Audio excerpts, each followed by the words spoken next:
Bapak izin memulai. Assalamualaikum warahmatullahi wabarakatuh. Waalaikumsalam warahmatullahi wabarakatuh. Sebelumnya mohon izin kepada Bapak Ramlan, ini kita untuk MMW satunya kita dari hasil diskusi kita melakukan role play.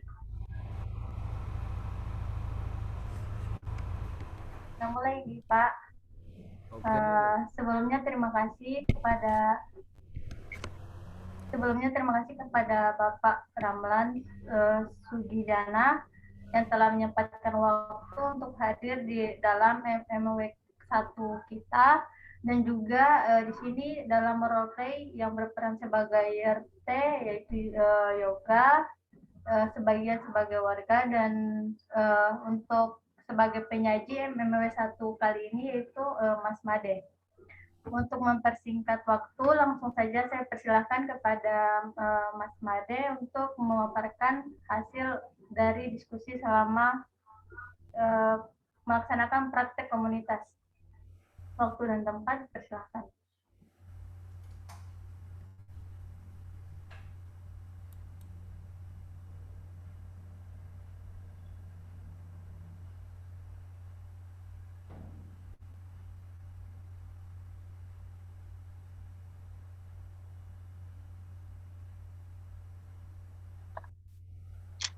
Baik, terima kasih. Selamat siang, Pak Ramlan dan teman-teman. Oke. Selamat Selamat sore. siang. Selamat Ya, sore. ya, mohon maaf, selamat sore. Di sini masih siang, Pak. Oh, di situ masih siang. Oke.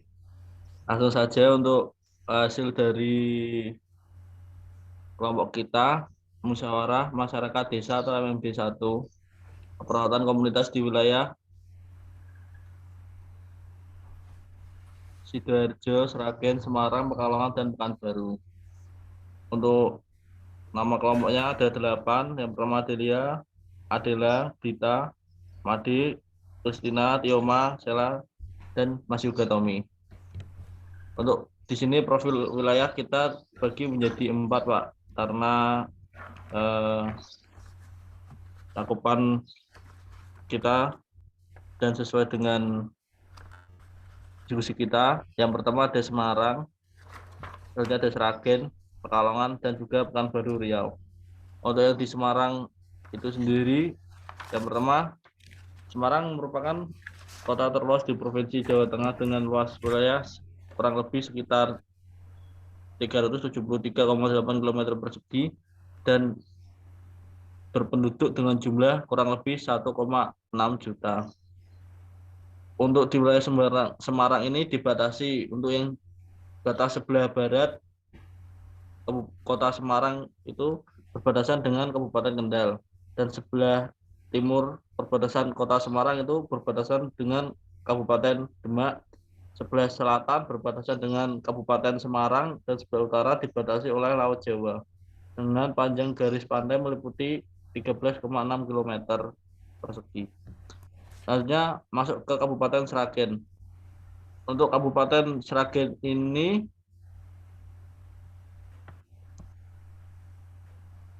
memiliki luas wilayah sekitar 941,54 km persegi dengan jumlah penduduk kurang lebih 981,4 jiwa. Untuk batas-batas wilayahnya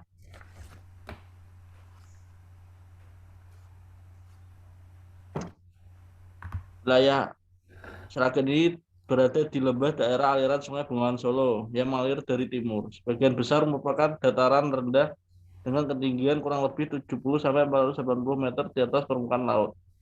Untuk sebelah utara berupa perbukitan, bagian dari rangkaian pegunungan Kendeng, dan sedangkan bagian kecil wilayah selatan berupa perbukitan di kaki Gunung Lawu. Masuk ke Kabupaten Pekalongan.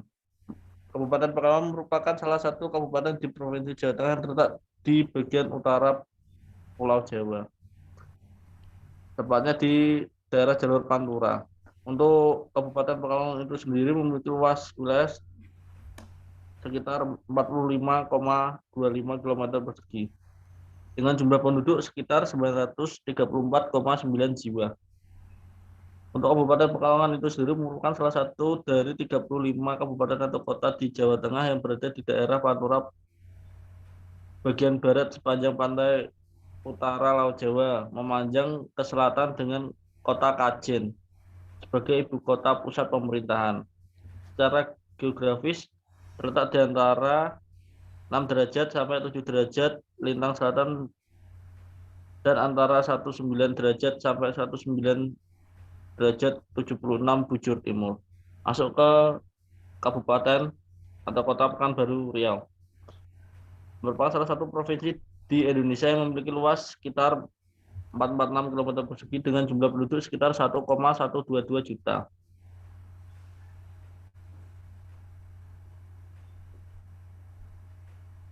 Untuk di sini strategi dari kelompok yang kita ambil, yang pertama kita melakukan pengajian di 4 wilayah yang sudah saya sebutkan tadi. Setelah dilakukannya pengkajian, kita kelompokkan data dari masing-masing wilayah, dan setelah itu kita melakukan tabulasi data.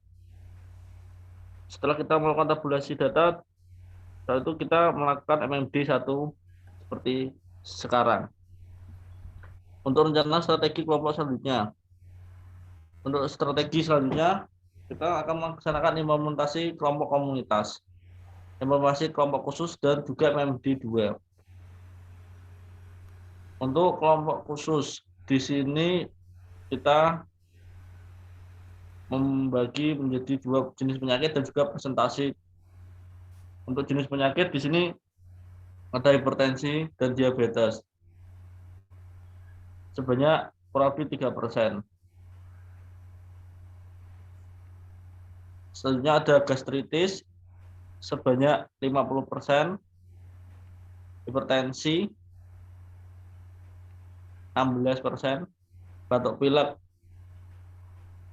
3%.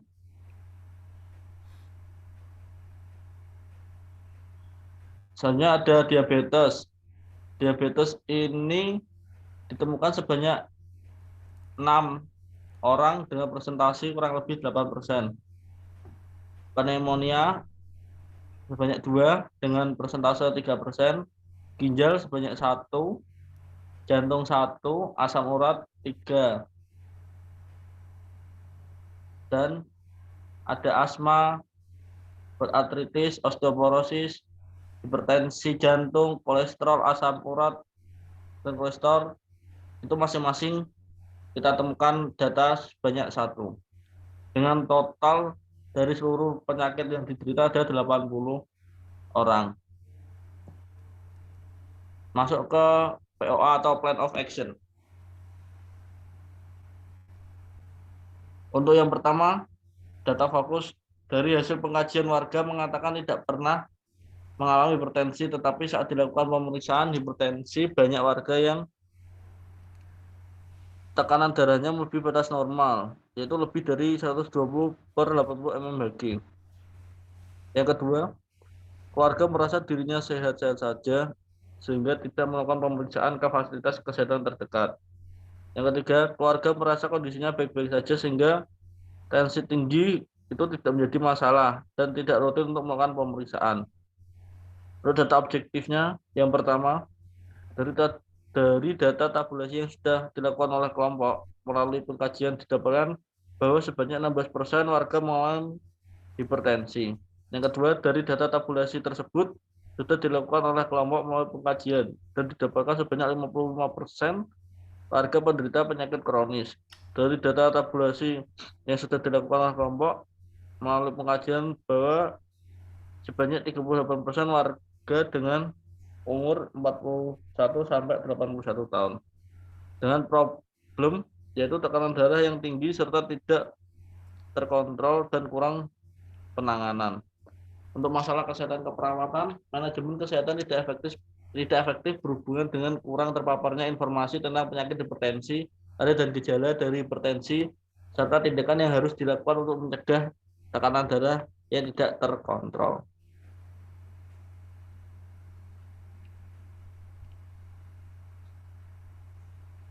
Untuk prioritas masalah itu sendiri, kita memberi diagnosa manajemen kesehatan tidak efektif berhubungan dengan kurang terpaparnya informasi tentang penyakit hipertensi, tanda dan gejala dari hipertensi, serta tindakan yang harus dilakukan untuk mencegah tekanan darah yang tidak terkontrol dengan kriteria A, B, C, D, E, F, G, H, I, J, K dengan prioritas pertama.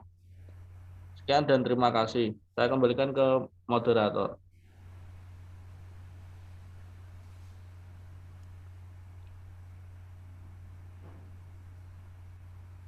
Baik, terima kasih kepada Mas Made atas penyajian materinya. Selanjutnya saya lemparkan kepada warga dan mahasiswa.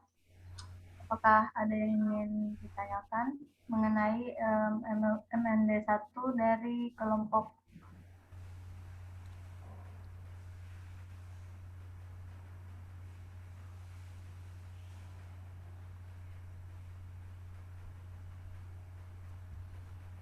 Baik, izin bertanya, saya sebagai Bapak RT, untuk selanjutnya rencana tindak lanjut dari mahasiswa untuk warga kami, apa yang akan dilakukan ya? Apakah nanti akan dilakukan penkes tentang hipertensi atau apa? Terus selanjutnya bagaimana ya? Rencana tindak lanjutnya, terima kasih. Baik, terima kasih. Apakah ada lagi? Untuk pertanyaan dari RT Mas Yoga Tommy Prabowo, bisa dicatat dulu oleh notulen.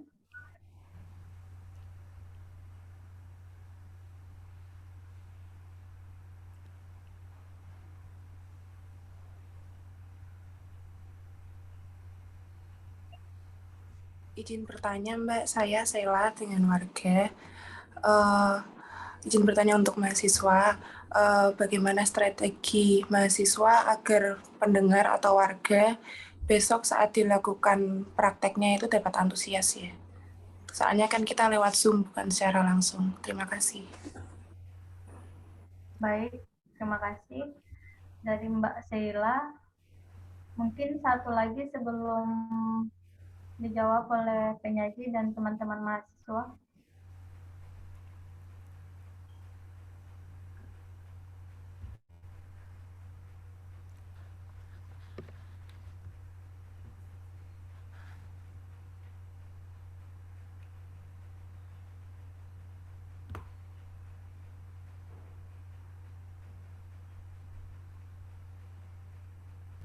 Baik, Mbak. Saya izin moderator, izin menjawab pertanyaan dari Pak RT dan Ibu Sheila. Baik, Mbak Laku, silahkan. Jadi begini, Pak RT, saya izin menjawab. Jadi rencananya itu karena kebanyakan dari data pengkajian kita yang hasilnya itu sebanyak 16% ya kalau nggak salah tadi, 16% itu kebanyakan hipertensi dari hasil tabulasi datanya. Jadi rencana tindakan yang akan kami lakukan itu kami akan memberikan penyuluhan tentang penyakit hipertensi. Terus penanganan, bagaimana penanganan dari penyakit hipertensi ini, tanda dan gejalanya. Nah, itu nanti setelah itu kami akan melakukan senam hipertensi. Jadi kami akan mengajarkan secara Zoom itu bagaimana cara senam hipertensi agar nanti lansianya itu yang mengalami hipertensi bakal bisa melakukannya secara mandiri gitu, secara mandiri di rumah masing-masing. Nah, dari situ kita bisa mengajarkan bagaimana penanganan hipertensi agar supaya tekanan darah dari yang mengalami penyakit hipertensi itu bakal terkontrol gitu. Kurang lebih seperti itu, Pak Yoga. Kalau yang untuk bagaimana cara supaya warganya antusias ya untuk mengikuti kegiatan ini ya. Jadi kita memberikan kayak motivasi, terus kayak dukungan, menjelaskan sedikit gimana supaya kita itu mempromosikan kesehatan agar kita bisa memahami tentang penyakit hipertensi tersebut. Kurang lebih seperti itu. Terima kasih.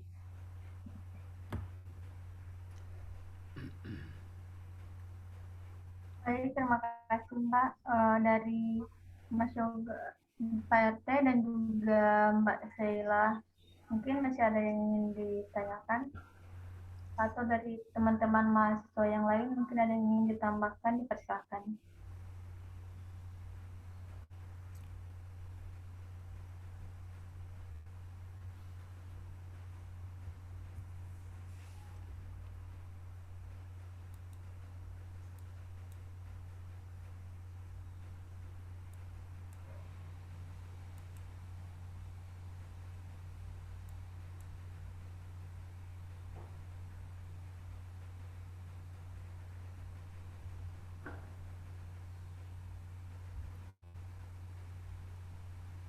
Izin menambahkan ya, kalau semisal nanti mahasiswa untuk kedepannya itu dikasih kayak penkes tentang diet rendah garam bagaimana? Kalau misalkan kalau warga sini sekali kan kalau nggak makan yang asin atau apa kan nggak ada rasanya, itu bagaimana? Apakah dari mahasiswa keberatan atau bagaimana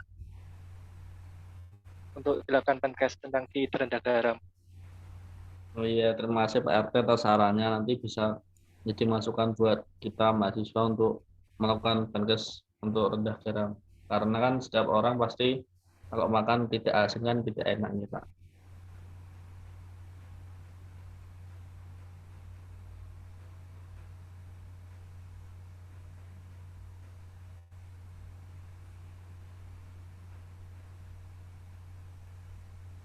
Dari teman-teman yang lain mungkin.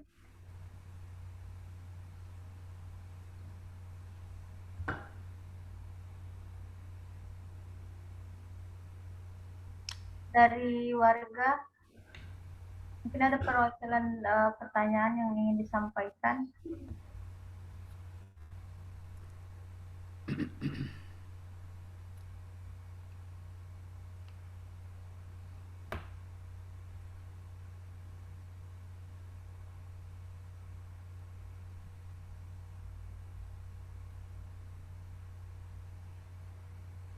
Izin bertanya, Mbak Moderator.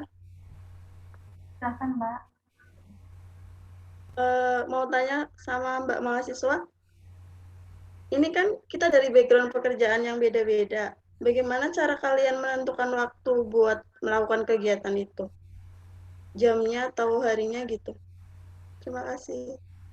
Ya, terima kasih Bu Adela untuk jam dan waktunya nanti kita menyesuaikan warga setempat aja. Nanti sekiranya misal hari Sabtu atau Minggu itu kan mungkin ada yang libur atau 5 hari kerja, mungkin bisa rawuh untuk mengikuti Zoom sama kita-kita ini.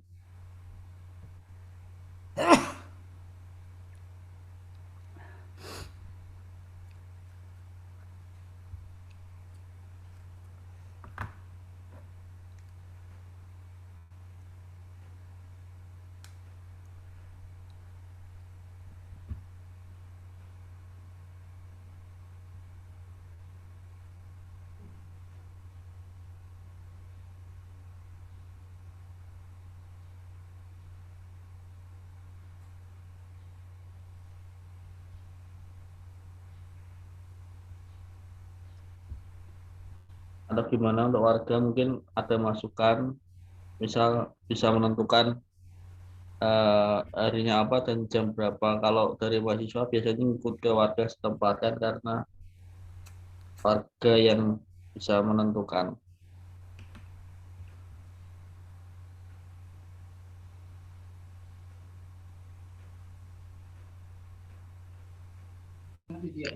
Izin memberi saran, bagaimana kalau kita melakukannya hari Minggu sore begitu, teman-teman? Mungkin kalau hari Minggu warga ada yang kebagian mungkin atau tidak.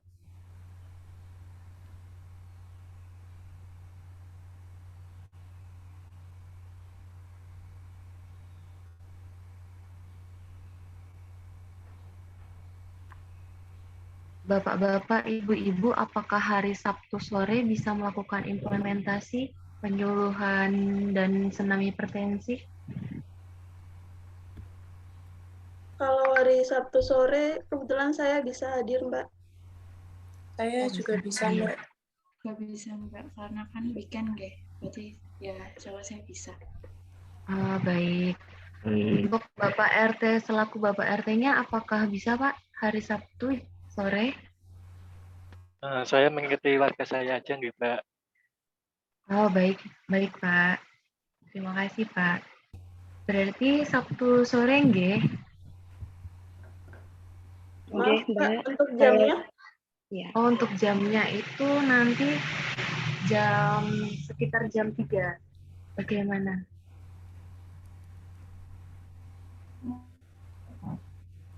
Bisa sih, Mbak. Lalu untuk waktunya kira-kira berapa lama ya? Kira-kira itu 1 kali 40 menit, 45 menit. Jadi nanti kita melakukan penyuluhan pembukaan 5 menit, itu terus penyuluhannya sekitar 10 menit, dan nanti selebihnya itu bakalan diajarkan untuk senam hipertensi. Begitu, Mbak. Oke, Mbak. Baik. Terima Ya. kasih. Ya, terima kasih. Baik, dari RT dan teman-teman mahasiswa serta warga, apakah masih ada yang ingin ditambahkan?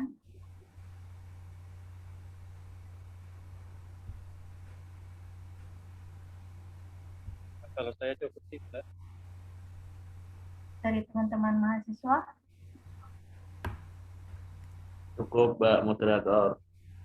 Ya. Baik, untuk pemaparan materi dan juga hasil diskusi saya cukupkan.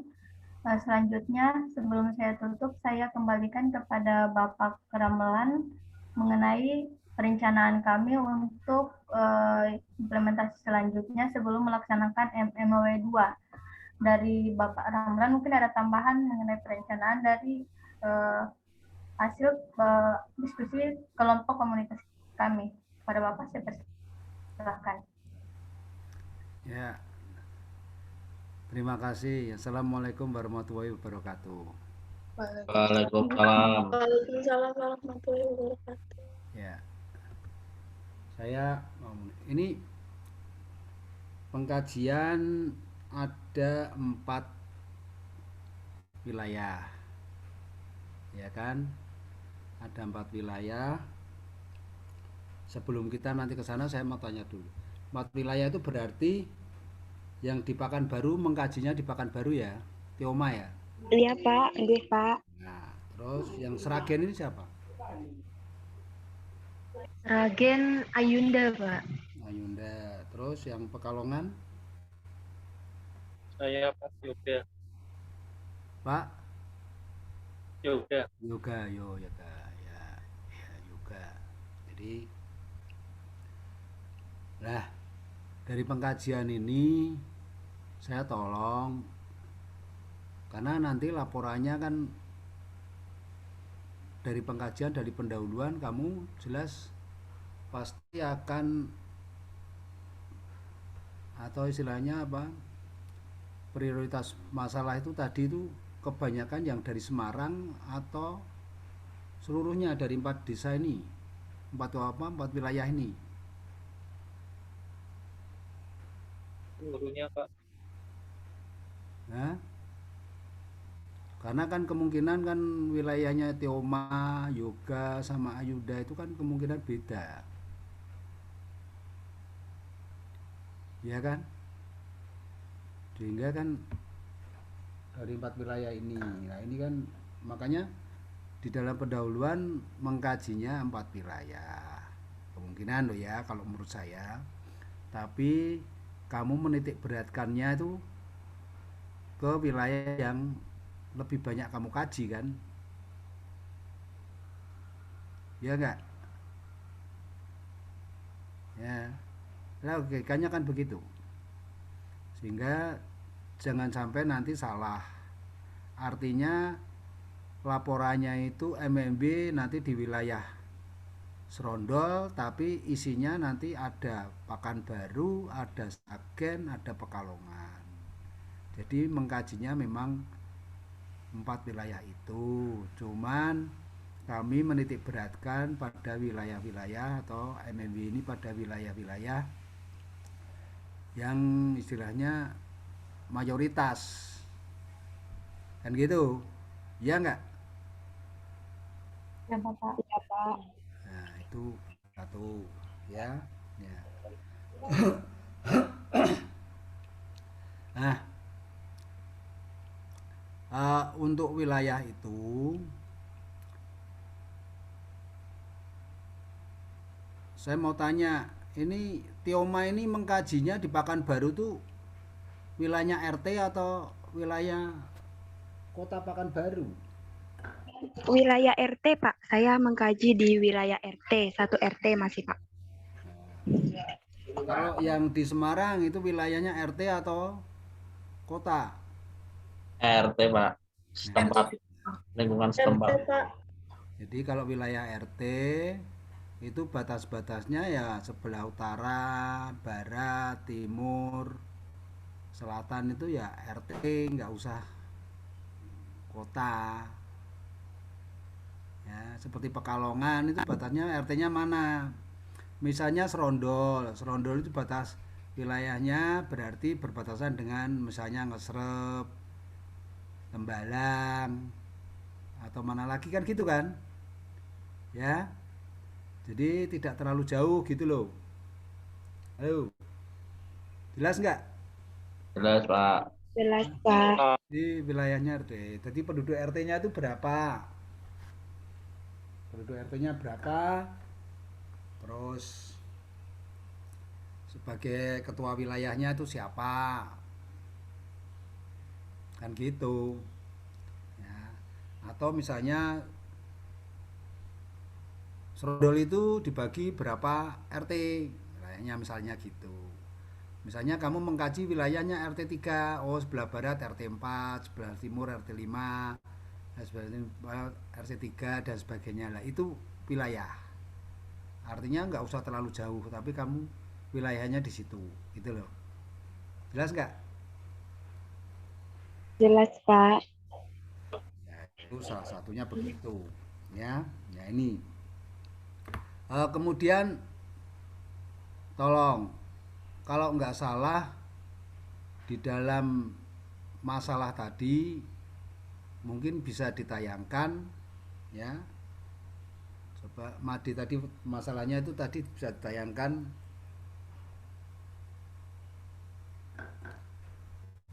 Bisa nggak? PPT-nya jangan kembali ya, Pak. Ya, ya aja.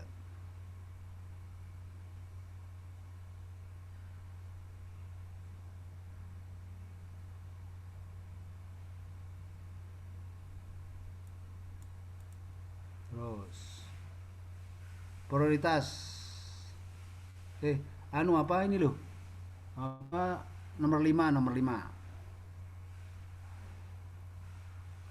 Lah ini nomor 5. Lah ini ya kelompok khusus. Artinya kelompok khusus ini kan hipertensi, diabetes. Di bawahnya ini juga ada hipertensi, diabetes. Ya. Sehingga di bawahnya itu hipertensi dan diabetes itu ada 2, tapi di bawahnya lagi ada 13. Nah inilah saya kira itu harus disatukan, jadikan satu. Jadi tidak usah terlalu banyak. Hipertensi, diabetes sendiri, karena di bawahnya juga ada diabetes 6. Jadi hipertensinya itu berapa totalnya? Kalau ini hanya kelihatan 3%, ini 16% yang bawah. Yang bawah ya 16%, sehingga diabetesnya seluruhnya itu berapa? Karena di bawah ini juga ada hipertensi jantung 1%. Sehingga kamu harus bisa mengelompokkan penyakit hipertensinya berapa, ya, gastritis berapa, ya, jantung, paru, ginjal, diabetes ini termasuk apa? Nih gastritis, diabetes ini ada lagi, makanya jadikan satu aja, ya. Jadi lebih lebih apa? Lebih kelihatan prioritasnya itu kelihatan. Ya. Jelas nggak? Halo. Ya Pak, jelas Pak. Ya, Pak, jelas, Pak. Dah, cukup. Tuh. Nah, yang lain adalah saya mau tanya, ya, untuk ini nanti kamu kan ini prioritas ini termasuk kelompok khusus atau termasuk atau yang lain?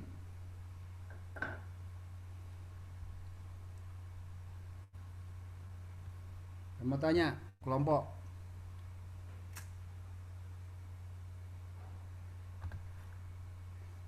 Ini kan laporannya nanti laporan kelompok. Ya kan? Laporan kelompok, kelompok khusus. Iya kan? Atau Iya, Pak. lain? Karena saya tadi kalau melihat jawabannya ada kelompok khusus, ada kelompok masyarakat. Contohnya gini, kelompok khusus itu contohnya seperti lansia. Lansia yang mempunyai hipertensi sehingga lansia itu bisa menyebabkan atau istilahnya merupakan penanganan kelompok khusus. Tapi ada juga jawabannya yang menyatakan bahwa masyarakat banyak yang menderita hipertensi. Nah ini kamu ngambilnya gimana nanti? Ya kan? Sehingga kamu bisa menetapkan mana yang menjadi kelompok masyarakat atau RW, mana yang menjadi kelompok khusus. Betul nggak? Ya, bener. Misalnya kelompok khusus ibu hamil. Ya, itu kan lagi, ya kan? Atau kelompok khusus ibu menetai, karena di dalam pengkajian tidak kelihatan, betul nggak?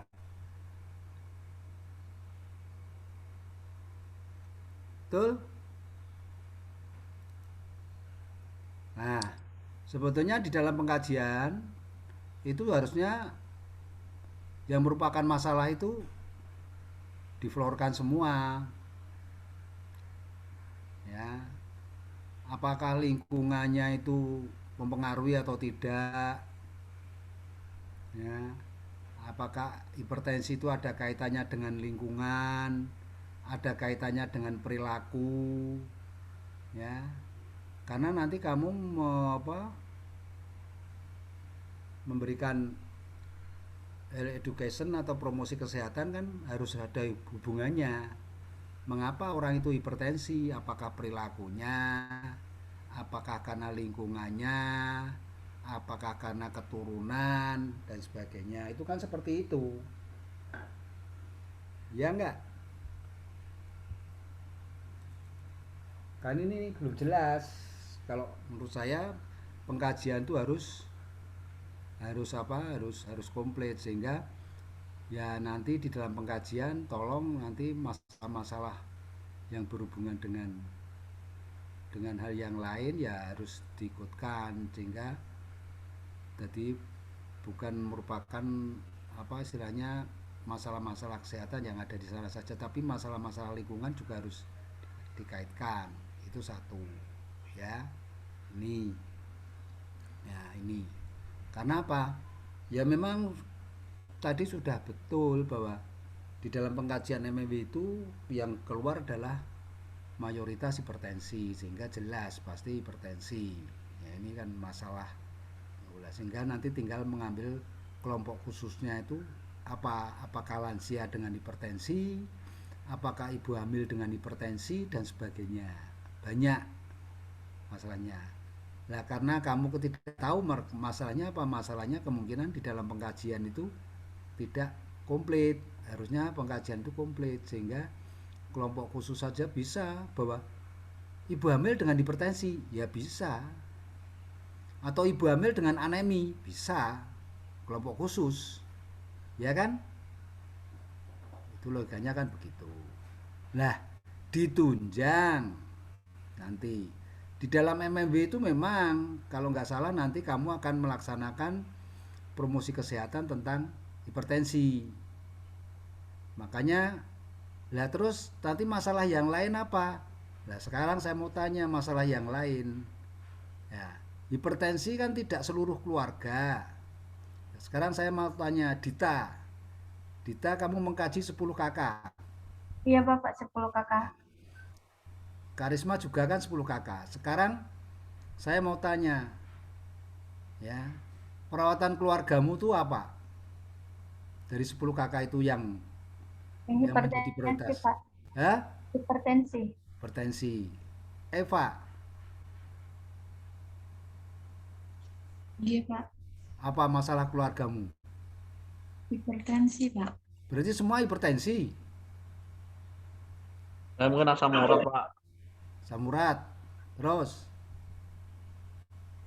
Saya diabetes, Pak. Biar beda yang lain. nah, itu kan berbeda. Sehingga di dalam memberikan asuhan, orang yang hipertensi diberikan asuhan secara komunitas itu pakai apa masalah tentang hipertensi, tapi untuk masalah keluarga kan belum tentu hipertensi. Ya. Contohnya di Sela ini kemungkinan ada masalahnya. Keluargamu masalahnya apa saja?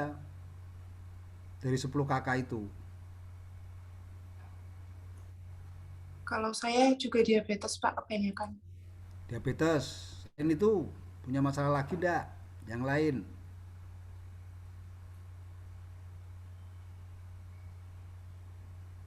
Diabetes saja sih, Pak, kalau saya. Karena apa? Karena saya tadi ada yang menyebutkan ada masalah keluarga yang ada gangguan ginjal. Apakah gangguan ginjal itu tidak penting? Ayo. Siapa yang mempunyai masalah gangguan ginjal?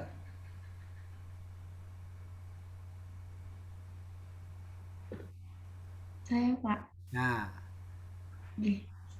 apakah itu tidak prioritas masalah keluarga? Nggih Pak, ada Pak. Nah, itu karena apa? Karena gangguan ginjal itu kalau kamu prioritaskan itu termasuk sudah mengancam. Nggih. Ya. Kalau sudah menjadi gangguan ginjal itu kemungkinan juga kalau tidak diobati atau tidak dikontrol dengan baik itu justru masalah kematiannya lebih parah daripada hipertensi. Nggih. Ya itu kan cara memprioritaskan masalah kan kamu sudah diajarkan tentang scoring. Nggih. Ya kan? Apakah masalah itu hanya mengancam, masalah itu hanya kecenderungan, masalah itu bisa diperbaiki dan sebagainya, itu kan seperti itu. Nah ini salah satu contoh ya. Jadi kamu di dalam memprioritaskan masalah keluarga itu dari 10 kakak itu harus kamu prioritaskan benar-benar bahwa itu masalah keluarga ya. Karena apa? Orang hipertensi kalau tensinya itu tidak terlalu tinggi masih bisa bekerja, masih bisa makan enak. Tapi kalau masalah gangguan ginjal, orangnya itu kalau sudah parah bekerja saja sudah tidak bisa, makan saja harus hati-hati. Lah ini harusnya kamu prioritaskan seperti itu, sehingga kamu di dalam asuhan keperawatan keluarganya itu benar-benar bahwa itu masalah keluarga. Itu logikanya begitu ya. Nih, dan yang lain contohnya hipertensi, bagaimana kita jangan terfokus pada salah satunya. Orang hipertensi itu apakah tidak boleh makan garam?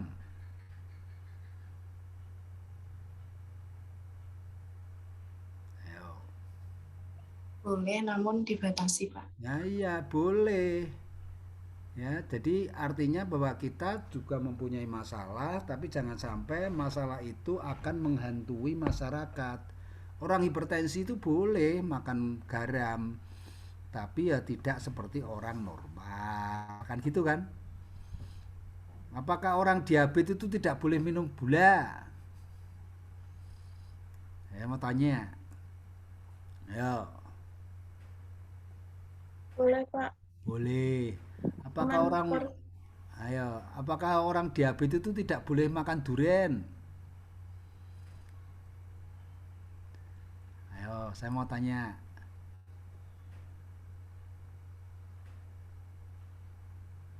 Ayo. Halo, ayo.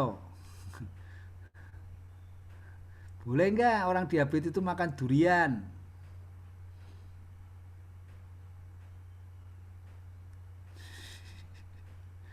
Bingung ah? Padahal kamu sudah jadi perawat. Kamu tuh sudah jadi perawat, tinggal mengambil profesi, ya kan gitu. Harusnya kamu tuh belajar dari masyarakat. Ya orang diabetes itu ya boleh saja makan durian, tapi makannya seberapa itu harus ada porsinya. Berarti kalau orang diabetes tidak boleh makan sate kambing, ya boleh, tapi ada porsinya. Kalau orang diabetes makan sate kambing atau makan durian itu, misalkan makan durian satu gelondo atau satu buah itu ya tidak boleh. Sama saja orang penyakit gagal ginjal itu harus hati-hati makannya benar-benar, karena apa? Dia kalau sudah gagal ginjal, apalagi gagal ginjal dia sudah di apa eh, untuk penanganan gagal ginjal kan harus di apa? Darahnya kan harus hemodialisis. Kalau sudah di hemodialisis itu boleh saja makan, tapi tidak seperti orang biasa. Mungkin makan kelengkeng itu boleh orang gagal ginjal itu, tapi cuman berapa? Satu, hanya untuk rasa pengen. Tapi kalau makan kelengkeng 1 kilo ya cepat mati aja, udah langsung besok itu udah langsung out. Itu contohnya begitu, sehingga kamu tuh belajar dari situ. Tubuh itu juga selalu membutuhkan gula. Cuman karena orang diabetes, gulanya itu tidak boleh berlebihan seperti orang biasa. Itu logikanya begitu. Orang diabetes itu makan apa saja boleh, tapi tidak seperti orang normal. Jadi orang-orang itu harus mempunyai rasa atau mempunyai atau tahu diri bahwa saya itu mengidap suatu penyakit ini, sehingga tidak berlebihan. Itu logikanya begitu, ya. Itu salah satu contohnya begitu, ya. Nah, hal yang lain adalah bahwa sekali lagi saya tadi ya, MMB itu kapan kita mau, itulah tujuannya MMB, artinya musyawarah masyarakat warga. Itu tujuannya untuk menentukan bahwa warga itu betul-betul mempunyai masalah itu, betul atau tidak, merasa atau tidak. Yang kedua, keputusan semua bahwa prioritas itu benar enggak, Bu? Betul, warga yang menentukan, bukan perawatnya, bukan kita yang menentukan, tapi inilah potret masalah-masalah yang kami hasilkan dari pengkajian, ya, sehingga nanti Pak RT-nya akan kapan kita akan memberikan penyuluhan atau memberikan asuhan, itu kapan, itu terserah Pak RT-nya dan warganya, ya, kecuali kalau kita mengkaji dari masalah keluarga itu kapan kita akan mau memberikan asuhannya, terserah keluarga dan kesepakatan dengan saudara. Misalnya Adelia ini masalahnya apa? Misalnya masalahnya gagal ginjal, ya terserah keluarga, saya mau menyuluh tentang gagal ginjal, Bu. Pengertian gagal ginjal itu terserah kamu dan keluarganya. Seperti Dita ini masalahnya apa? Terserah warganya, keluarganya sama kamu. Kapan kamu bisanya? Lah kalau masalah penyuluhan secara kelompok khusus atau kelompok masyarakat itu bisa melalui MMB ini. Itu contohnya seperti itu.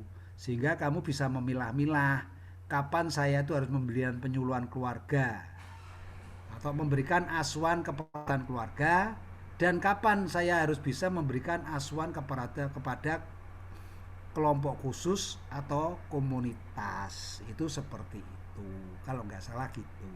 Sehingga pasti nanti kamu akan diminta laporan asuhan keperawatan keluarga dan laporan asuhan keperawatan kelompok khusus atau komunitas. Betul? Betul kan? Nah, ini tujuannya seperti itu. Ya. Sehingga kalau kamu sudah tahu tujuannya seperti itu, berarti kan kamu tahu prosesnya. Kalau kamu sudah tahu prosesnya, tinggal kamu nanti akan, oh berarti prosesnya seperti ini, hasilnya begini. Nah, evaluasinya nanti bahwa, oh kelompok khusus sudah bisa enggak dia itu, misalnya kelompok khusus tentang lansia. Oh senam lansia misalnya, kamu memberikan senam lansia, ya silakan. Oh ternyata dengan diberikan senam lansia secara tidak langsung atau mungkin 1 atau 2 kali, ternyata lansia-lansia sekarang sudah bisa melaksanakan senam. Nah, itu logikanya begitu. Ya kan? Sehingga apa yang kamu berikan itu ada manfaatnya dan ada gunanya, atau artinya bahwa yang kamu berikan itu tidak sia-sia. Itu adalah selalu proses di dalam, sampai dari pengkajian sampai dengan evaluasi. Ya. Dan ingat bahwa di dalam evaluasi itu belum tentu semua lansia itu, misalnya kamu memberikan lansia terus wah lansia sudah bisa, belum tentu. Ya ada lansia yang tidak bisa apa-apa, ya ada. Karena apa? Karena masalahnya itu banyak, penyebabnya atau faktor-faktornya banyak. Karena manusia, ada yang lansia itu seneng olahraga, ada yang lansia itu keset. Ya, itu. Sehingga kamu memberikan senam itu tidak berhasil, ya tidak masalah. Karena keberhasilan itu bukan hanya dari dirimu sendiri, tapi juga dari masyarakat.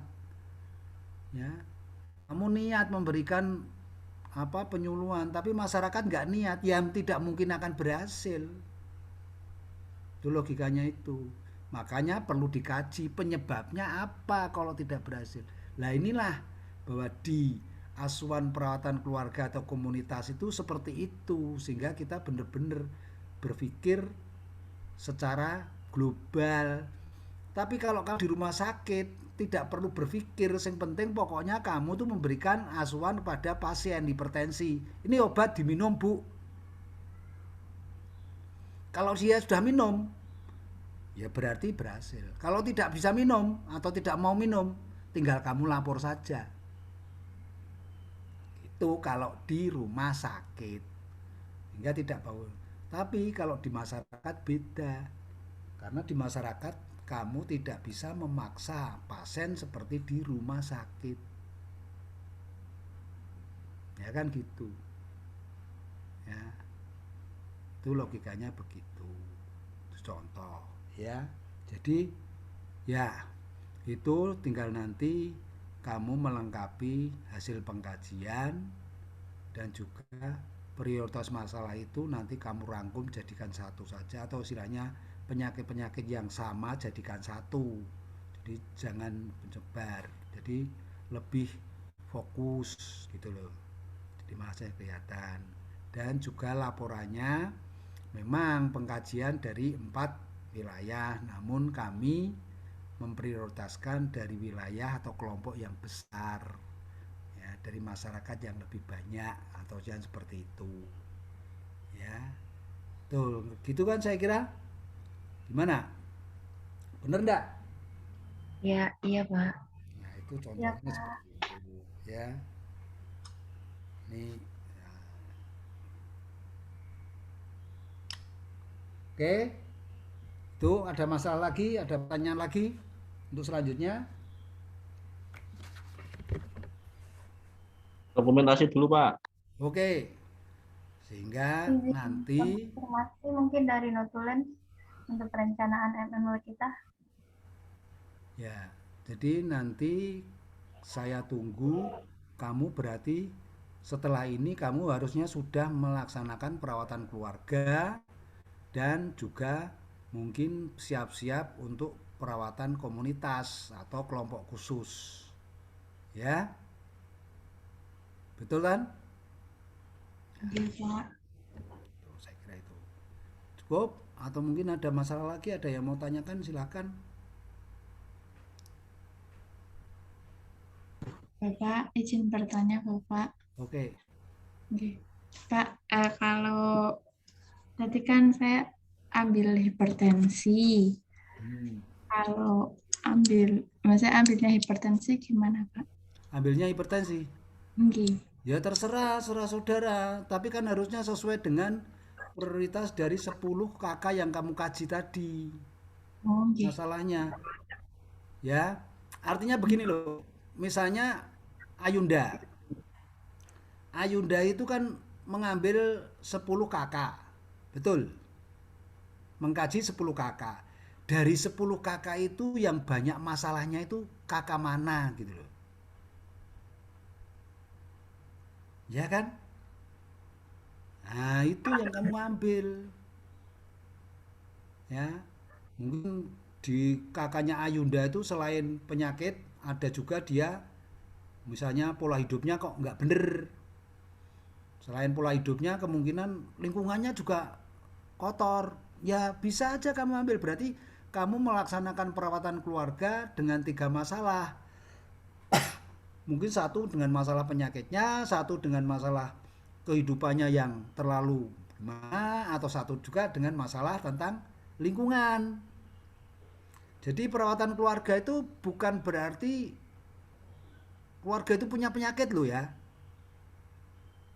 Kalau dia tuh memang tidak punya penyakit tapi dia itu kehidupannya itu terlalu berlebihan, ya kemungkinan kecenderungan untuk mempunyai penyakit kan ada. Makanya dicegah. Ya. Keluarga itu selalu tiap hari makannya enak-enak, berlemak, wah macam-macam. Ya boleh. Tapi kan kemungkinan harus dicegah supaya apa? Di kelak kemudian hari jangan sampai mempunyai penyakit-penyakit yang menyertai. Logikanya kan begitu. Jadi perawatan keluarga itu bukan berarti keluarga harus punya penyakit loh ya. Tapi keluarga mempunyai penyakit-penyakit yang lain, yang penyakit itu atau muncul masalah-masalah yang lain kemungkinan, tapi masalah itu bisa mengancam atau kecenderungan untuk menjadi atau istilahnya menyebabkan terjadinya penyakit. Itu logikanya begitu. Ya. Apalagi ada asma. Keluarga punya penyakit asma. Salah satunya apa? Mungkin laki-lakinya punya penyakit asma padahal dia sebagai tulang punggung. Lah untuk mencegahnya gimana? Lah penyakit asma harus dicegah, harus di pola hidupnya, makannya. Dia harus hati-hati karena apa? Mungkin asmanya penyebabnya karena apa? Mungkin karena dia alergi makanan atau mungkin karena dia alergi udara. Itu logikanya begitu, sehingga jelas kamu harus memberitahu. Nah, kalau orang asma itu alerginya udara dingin tapi dia sering keluar malam, ya podo wae asmanya nggak mungkin sembuh. Maka dia akan memperberat penyakitnya, logikanya kan begitu. Contoh ya. Itu pola hidup yang harus kamu tahu, sehingga bahwa kita itu tidak hanya berhubungan dengan penyakit. Memang kita berhubungan dengan penyakit karena kamu misalkan, tapi perawatan komunitas itu tidak harus penyakit, tapi hal-hal yang bisa atau cenderung untuk bisa menyebabkan terjadinya penyakit. Itu logikanya begitu ya, sehingga nantinya kamu tuh belajar tentang perawatan di rumah sakit dan perawatan di keluarga atau di masyarakat, sehingga antara masyarakat dan rumah sakit itu bisa kamu link. Oh seperti ini, hingga nanti di dalam kamu memberikan asuhan perawatan di rumah sakit ada orang kena penyakit, kamu juga harus berpikir, bukan. Karena saya pikir orang yang sakit di rumah sakit itu bukan hanya disebabkan karena apa? Bibit penyakit. Tapi faktor lain juga bisa mempengaruhi bahwa dia kena penyakit. Nah, itu. Orang yang sakit di rumah sakit dikasih obat, tapi faktornya tidak diberhentikan atau faktornya itu masih, ya tetap baik, penyakitnya orang mungkin sembuh. Ya enggak? Oke, Pak. Contohnya penyakit hipertensi. Orang hipertensi di rumah sakit dikasih obat, tapi sampai di rumah perilakunya dia tidak mau minum obat dan makannya ngawur. Ya udah, nggak mungkin bisa sembuh, mati malahan. Ini saya bicara seperti ini karena apa? Memang itulah perawatan keluarga. Sehingga perawatan keluarga itu mendukung terjadinya hal sesuatu gitu. Ya. Tuh. Salah satunya penyakit disebabkan karena faktor keluarga ada saja. Contohnya apa? Kekurangan gizi. Ya kalau kekurangan gizi di rumah sakit walaupun ditambah gizi dan sebagainya, tapi nanti kalau dia pulang ke rumah gizinya tidak diperbaiki, ya sama saja pulang lagi nanti berobat lagi ya opnam lagi. Nah itu salah satunya seperti itu. Nah ini makanya kita berpikir kalau di perawatan keluarga atau komunitas ini berpikirnya sangat luas, bahwa penyakit itu bukan hanya disebabkan karena bibit penyakit, tapi faktor-faktor lain yang dominan atau faktor-faktor lain yang mempengaruhi harus kita cegah atau kita hilangkan. Selama itu faktornya gitu kan, kita kalau belajar tentang di rumah sakit kan pakainya kan apa? Pakainya apa? Swab atau sop. Ya kan? Iya, Pak. Diagnosenya pakainya apa?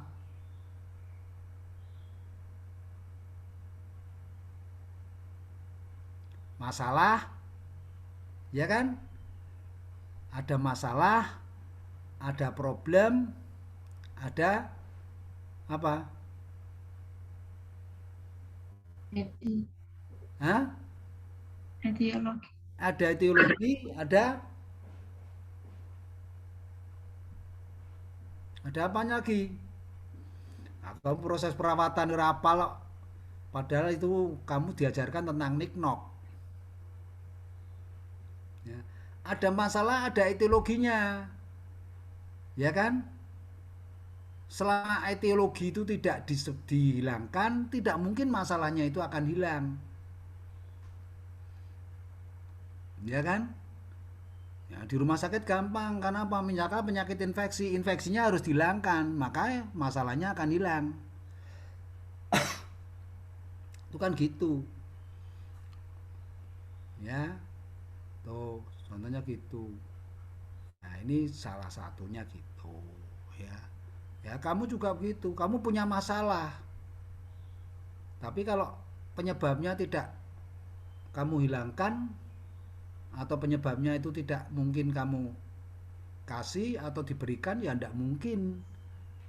Contohnya gini, komunitas di rumah apa, di perawatan komunitas, Ayunda itu putus dengan pacar.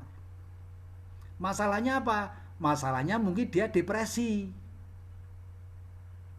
Penyebabnya karena apa? Karena putus pacar. Tandanya macam-macam, ngelamun, ya mungkin tidak mau merawat diri dan sebagainya misalnya ini, ya kan? Nah, selama pacarnya tidak ada pacar lagi, ya sulit untuk sembuh. Makanya carikan aja pacar lagi, sehingga apa? Depresinya hilang, ya kan? Cari lagi, nah, gitu, ya. Itu logikanya seperti itu. Ini sama saja, berarti pacar itu sebagai terapinya, obatnya. Orang sanggup ya, ndak usah ketawa-ketawa itu teoma itu, coba aja nanti, ya. Kamu masalahnya problemnya itu ngelamun, banyak ngelamun. Karena apa? Tidak punya uang. Tandanya apa? Pikiran selalu bingung dan sebagainya. Tapi kalau kamu punya uang, tidak mungkin ngelamun. Lah ini masalahnya ngelamun, akhirnya akan hilang karena apa? Karena etiologinya tidak punya uang. Nek kamu punya uang, berarti kamu tidak mungkin ngelamun. Betul atau salah? Itu secara apa? Simple aja gitu, nggak usah banyak-banyak. Ya kan? Nah ini makanya sebetulnya yang namanya proses perawatan, proses keluarga dan sebagainya itu ya sebetulnya etiologinya itu ya enggak, etiologi dari hasil pengkajian. Nah, makanya di dalam pengkajian harus benar-benar lebih seksama, teliti dan komplit sehingga kamu mengangkat masalahnya itu tidak berdasarkan masalahmu, tapi dasarnya adalah masalah ini sesuai dengan apa yang dirasakan, apa yang diderita oleh pasien. Jelas kan? Nah, itu ya, termasuk masalah MMB. Masalah MMB ini bukan masalahmu, tapi masalahnya warga. Makanya yang memutuskan nanti warga, kapan kita akan memberi itu warga, bukan kamu. Karena warga itu banyak, kompleks. Ya. Malam minggu ya ono sing kerja kok. Ya kan? Tapi kamu diambil mayoritasnya gitu. Ya. Karena apa? Sekarang itu sulit mengumpulkan warga, tidak seperti dulu. Karena orientasinya sekarang itu warga adalah uang. Aku lebih baik kerja dapat uang daripada aku hanya mendengarkan penyuluhan, lebih baik dapat uang. Itu karena di situ letaknya yang paling sulit sekarang. Kalau dulu mengumpulkan warga itu enak.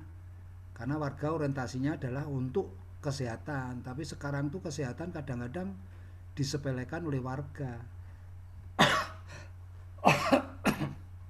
Contohnya warga sekarang aja suruh pakai masker aja sulit. Akhirnya apa? Masker beli mahal daripada untuk beli masker enak untuk beli ngopi. Padahal untuk dirinya sendiri. Ya, betul atau salah? Nah, seperti itu, ya. Sehingga semuanya itu tergantung dari warga. Jelas?